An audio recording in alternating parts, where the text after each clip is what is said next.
Now time for capsule training. দারুণ exciting মুহূর্ত। এখন ওয়েলকাম করে নিব স্টেজে গ্রেট লিডার, অসাধারণ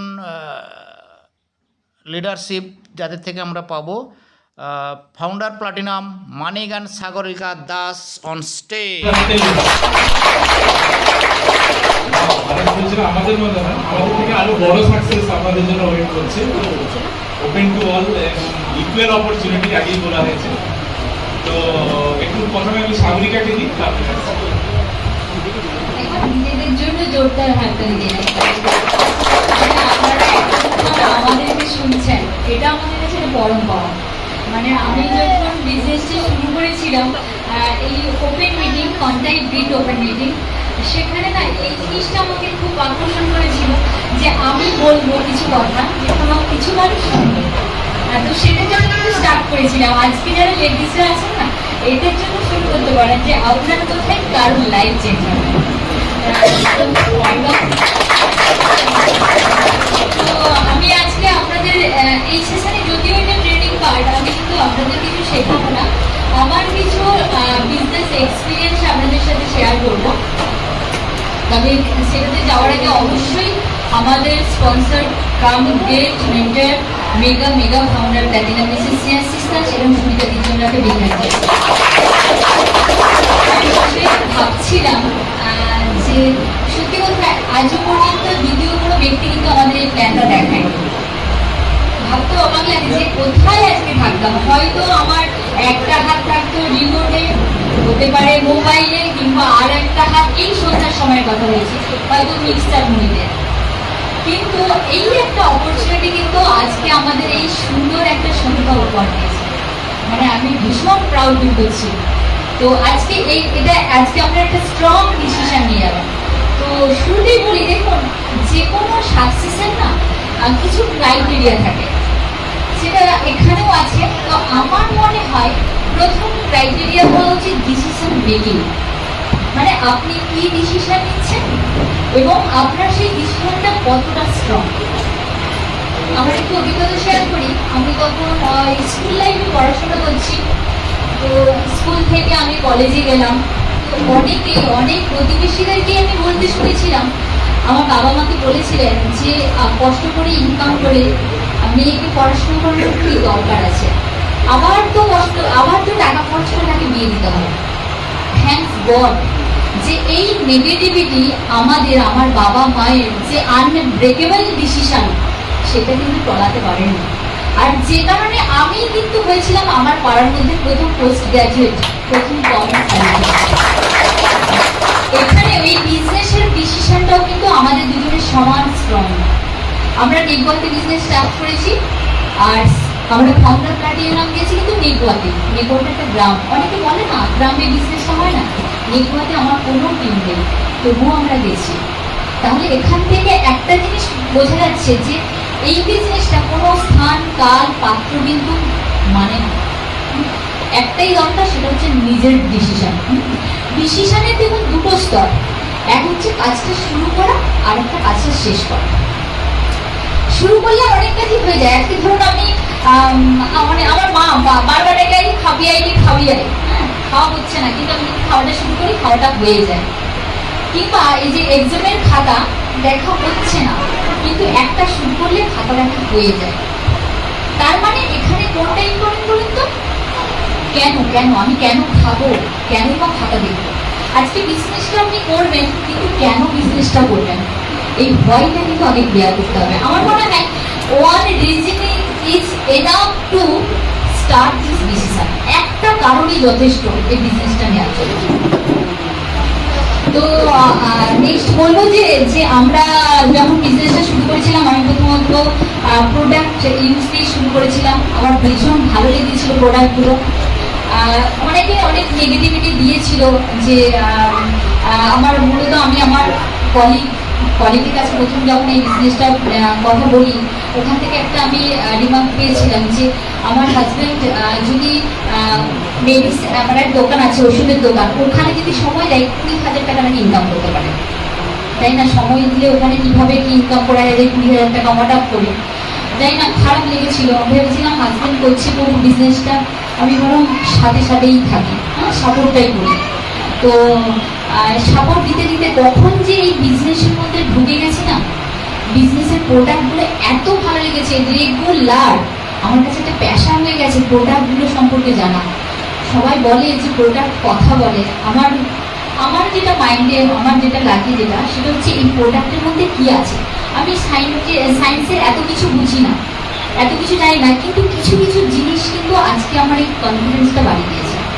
আপনারা দেখুন এই প্রোডাক্টের ভেতরে এই প্রোডাক্টগুলো কি দিতে পারে, কত মানুষের লাইফটাকে বদলে দিতে পারে। তো আমি যেটা আরেকটা জিনিস বলবো যে পাওয়ার, মানে যেটা বিলিভিং পাওয়ার, হ্যাঁ, ওটাও কিন্তু একটা বড় ইম্পর্টেন্ট। কিরকম বলুন তো, কাজটা অনেকে শুরু করলেও কিন্তু শেষ করতে পারে না। আমার একটা অভিজ্ঞতা থেকে বলছি, ধরুন আপনি খেতে বসছেন, খাওয়ার চারপাশে অনেক থালা, অনেক বাটি, সব তরকারি ভর্তি আছে, কিন্তু থালার মাঝখানে একটা মাছের টুকরো আছে। মাছের টুকরোতে হঠাৎ একটা ঝিটকা পোকা এসে বসলো। আপনি বললেন কি, খাওয়ার থালাটা ছেড়ে উঠে গেলেন, খাওয়াটা শেষ হলো না। আপনি কিন্তু একটা জিনিস করতে পারতেন, কি বলুন তো, ওই মাছের চাকাটা ফেলে দিয়ে কিন্তু খাবারটা খেতে পারতেন, কারণ আপনি জানেন ওই পোকাটা এতটা ক্ষতিকর। আপনি যখন বিজনেসটা শুরু করবেন না, এইরকম ছিটকা পোকার মতো কিন্তু অনেকেই আপনার বিজনেসটাকে থামিয়ে দেওয়ার চেষ্টা করবে। কিন্তু আমি জানি আপনার যদি সেলফ কনফিডেন্স থাকে, আপনার যদি গাটস থাকে, আপনার যদি নাছোড়বান্ধ মনোভাব থাকে, যে কোনো নেগেটিভিটিকে কিন্তু আপনি উপেক্ষা করে আপনার লক্ষ্য অবিচল থাকতে পারবেন। পারবেন তো? একদম। এর জন্য একটা বিগ হ্যান্ড। একটা ছোট্ট গল্প বলবো, যদিও গল্প কিন্তু কথাটা সত্যি। আমার বিজনেস জার্নিতে একটা মোটিভেশনের কাজ করে। সেটা হচ্ছে, হয়তো শুনেও থাকতে পারেন আগে গল্পটা, জিম ক্যারি একজন থিয়েটার অভিনেতা। তো 1989-এর কথা বলছি, তখন ওনার বয়স ওই 22 কি 23। তখন ওই থিয়েটার করে মাত্র $5 কি $7 পান। তো ওই টাকা দিয়ে ওনার নিজেরই ঠিক মতো চলে না, তাহলে বাড়ির লোককে সাহায্য করবে কিভাবে? আর যে অ্যাকাউন্টটা ছিল না, সেই অ্যাকাউন্টেও টাকা বেশি ছিল না, কিন্তু ওনার মধ্যে একটা জিনিস ছিল, সেটা হচ্ছে আত্মবিশ্বাস। আমেরিকার একটা সিস্টেম আছে, পোস্ট ডেটেড চেক লেখা যায়। পোস্ট ডেটেড চেকটা কি বলুন তো, চেকটা, এবং এটা হচ্ছে 10 বছরের টাইমটা আছে। আপনি চেকটা নিজের নামে একটা চেক লিখলেন এবং তার টাইমটা পিরিয়ড হচ্ছে 10 বছর। উনি ওই চেকটা লিখে ওনার বাড়ির আলমারির মধ্যে রেখে দেন। রোজ সকালে ঘুম থেকে উঠে ওই চেকটা দেখেন এবং ভাবেন যে আপনি কতটা এগোচ্ছেন শেষের দিকে, বা ওনার দিনটা কতটা ফুলফিল হচ্ছে। কিন্তু একদিন যায়, দুদিন যায়, 1 বছর, 2 বছর, 3 বছর, কোনো পজিটিভ কোনো দিক খুঁজে পাননি। উনি যে $5 একটা চেক লিখেছেন, সরি $5 মিলিয়ন একটা চেক লিখেছেন, যার কাছে এখন ইনকাম মাত্র $5, কিন্তু উনি লিখেছেন ওই চেকটা $5 মিলিয়ন। কতটা কনফিডেন্স থাকলে, কতটা গাটস থাকলে এটা লেখা যায়। তো হয়েছে কি, 1993 একদিন হঠাৎ এক প্রডিউসার একটা স্ক্রিপ্ট নিয়ে এসে জিমকে বলে যে আমি তোমাকেই খুঁজছিলাম, এই স্ক্রিপ্টের মধ্যে এমন কিছু বিকৃত অঙ্গভঙ্গি আছে যেটা একমাত্র তুমিই করতে পারো, কোনো বড় অভিনেতা এটা করার সাহস দেখাবে না। তো জিম তো এই ধরনের কিছু একটা অপরচুনিটি খুঁজছিল। সে কি কোনো সঙ্গে সঙ্গে এটা গ্র্যাব করলো। মুভিটির নাম ছিল দি মাস্ক। ওই মাস্কটা কিন্তু $1 মিলিয়ন হিট করেছিল। এখানেই শেষ নয়, আরো 1 বছর পর 1994 ডাম্ব অ্যান্ড ডাম্বার, এই মুভিটির জন্য উনি $7 মিলিয়ন পেয়েছিলেন। ওনার দরকার ছিল $5 মিলিয়ন, $7 মিলিয়ন পেয়েছিলেন। উনি সাথে সাথে বাড়িতে চেকটা নিয়ে ব্যাংকারের কাছে গেছেন, এবার বলছেন ইমিডিয়েট আমার ওই ছোটবেলার অ্যাকাউন্টে $5 মিলিয়ন ক্রেডিট করুন। আমি বলবো কাউকে দরকার নেই, বলে না সারা পৃথিবীতে সবাই যদি আপনাকে না বলে, আপনাকে কেউ টলাতে পারবে না যদি আপনার আত্মবিশ্বাস থাকে। শুধু ওটাই দরকার, আত্মবিশ্বাস। এর সাথে আরেকটা জিনিস অ্যাড করতে বলবো, প্যাশন। প্যাশন ব্যাপারটা না আমি আগে বুঝতাম না। পড়তে ভালো লাগে, লিখতে ভালো লাগে, কিন্তু প্যাশন ব্যাপারটা যেন আমার মনে হয় এই সিস্টেমে আমি বেশি বেশি করে বুঝেছি। সেটা কি বলুন তো, প্যাশনটা হচ্ছে এটাই যেটা মনের আনন্দে করা যায়, যেটা ভালো লাগা থেকে করা যায়, এবং যেটা করতে কখন যে টাইম চলে যাচ্ছে আপনার ঘড়ির দিকে চোখটাই থাকে না, যেটা এখন আমার ঘটে।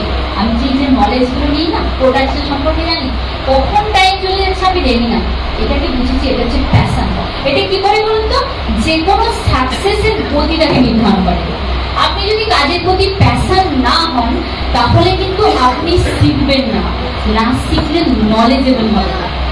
কিন্তু এই নলেজই কিন্তু আপনার সেলফ কনফিডেন্স বাড়ায়, আপনার সেলফ ইমেজ বাড়ায়, আপনার সেলফ অ্যাটিটিউড হাই করে। তাই আজ থেকে যে কোনো কাজ, মানে আমি তো বলবো এখন যে কোনো কাজ কেন, এই বিজনেসের যে অ্যাক্টিভিটি, এটাকে একদম প্যাশনেটলি করুন। প্যাশন কিভাবে কাজ করে এরও একটা গল্প আপনাদের সাথে শেয়ার করি, এটাও কিন্তু সত্য ঘটনা। ইউরোপের একটা ক্লাব ফুটবলের টুর্নামেন্ট হচ্ছে, তো টুর্নামেন্টের 3টে ম্যাচ আছে। তো একটা টিম অলরেডি 2টো ম্যাচ হেরে গেছে। স্বভাবতই কি হয়, 2টো ম্যাচ হেরে যাওয়া মানে অলরেডি হেরেই বসে আছে। তো থার্ড ম্যাচ হবে। তো কোচ ওই লুজার যে টিমটা, ওই টিমের এক প্লেয়ারকে দেখে বলছে, দেখো তোমার না আর খেলার দরকার নেই, তোমাকে নিয়ে খেলা যায়, 10 জনকে খেলা নিয়ে সেমই ব্যাপার। তো সে কিন্তু স্যার বলছে, কোচকে বলছে, স্যার আমাকে একটা সুযোগ। বলছে, না না না, তুমি এই 2টো ম্যাচে তাই বলে নিতে পারো, কোনো খেলাই খেলতে পারো, তোমাকে আর নেওয়া যাবে না। তো তখন ও আরো জেরাজেরি করতে হচ্ছে, স্যার আমাকে একটা বার সুযোগ দিন, আমরা তো অলরেডি ফিরেই গেছি, আমি তো আমাকে সুযোগটা দিন, আমি আর এরপর নেক্সট টাইম আপনাকে আর এটার জন্য কোনোদিন অনুরোধ করবো না যে আমাকে খেলার সুযোগ দিন। তো তখন ভাবলে আচ্ছা ঠিক আছে বলছে যখন। তো খেলার শেষে দেখা গেল 3-1 গোলে কিন্তু ওই টিমটা জেতে।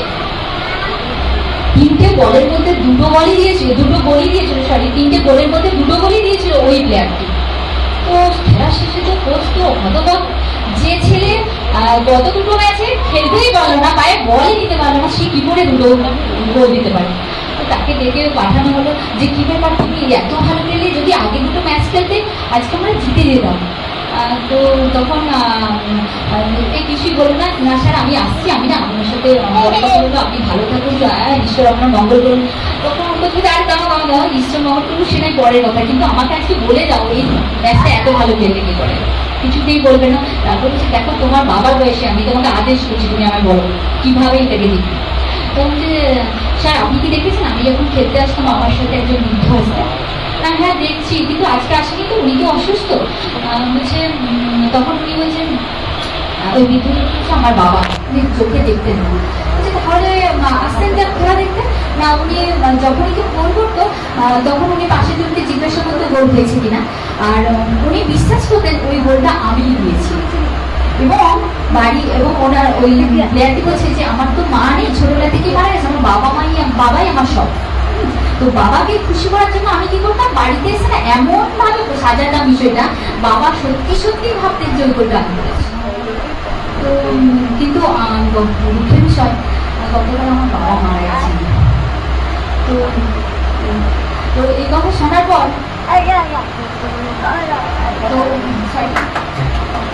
তো মারা গেছেন। কিন্তু আজকে না আমি আজকে যে খেলেছি না, আমার বাবার জন্য খেলেছি, কারণ বাবা আজকে উপর থেকে দেখছেন, এতদিন অল্প ছিলাম বাবা দেখেন, আজকে যে জিতেছি না সেটা বাবার জন্য খেলেছি। তো এখানে কিন্তু কোনো এক্সপিরিয়েন্স